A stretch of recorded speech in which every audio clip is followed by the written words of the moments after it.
Olá pessoal, sejam bem-vindos a mais uma aula de física. Aqui quem fala com vocês é o professor Jorge Silva e hoje nós vamos falar sobre a terceira lei de Newton, também conhecida popularmente aí como lei da ação e reação. Bom pessoal, antes de iniciar a aula de fato, vamos fazer aqui uma espécie de localização de onde nós estamos dentro das leis de Newton. Nós vimos no trimestre anterior que a primeira lei de Newton, também chamada de lei da inércia, ela ocorre quando há um equilíbrio que pode ser estático ou dinâmico. Esse equilíbrio, eu vou representar ele como sendo a força, a gente vai chamar de força resultante, igual a zero, tá? Sempre que isso acontecer, a gente está falando da primeira lei de Newton.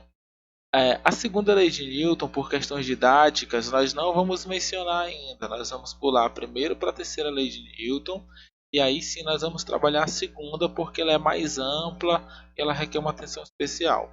Então, a terceira lei de Newton, nós vamos chamar ela de lei da ação e reação. Vamos começar aqui com a nossa definição, né? A definição diz o seguinte, ó: quando um corpo A exerce uma força sobre um corpo B, a gente chama essa força de ação, tá? Então, o corpo B exerce uma força sobre o corpo A, nós vamos chamar de reação. Essas duas forças têm o mesmo módulo, o mesmo valor numérico, a mesma direção, tá? E o mesmo, só que sentidos opostos, tá? Então, o sentido tem que ser oposto em relação ao outro. Ah, professor, não entendi nada. Vamos lá, vamos pensar o seguinte: se você empurra a parede com uma força F, P é a força de você empurrando a parede vai lhe empurrar com a mesma força, mesma intensidade, a mesma direção, só que o sentido contrário. E aí eu vou chamar essa força aqui de força P. Então aqui é a sua força sobre a parede e aqui é a força da parede sobre você. E aí o que é que nós podemos dizer então dessas duas forças?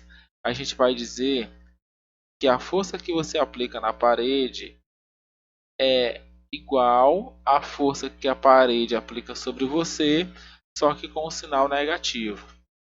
Ah, professor, ainda não entendi. Então, se você empurra a parede com a força de 5 newtons, então a parede vai lhe empurrar com a força de menos 5 newtons e vice-versa. Então, essa é a ideia.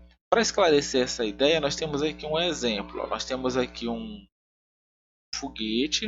Aí, o que é que acontece? Eu estou representando o foguete como sendo o corpo B. E nós temos aqui o gás que esse foguete libera na propulsão. Eu estou chamando esse gás de força A, tá? Força do gás. Então o que acontece?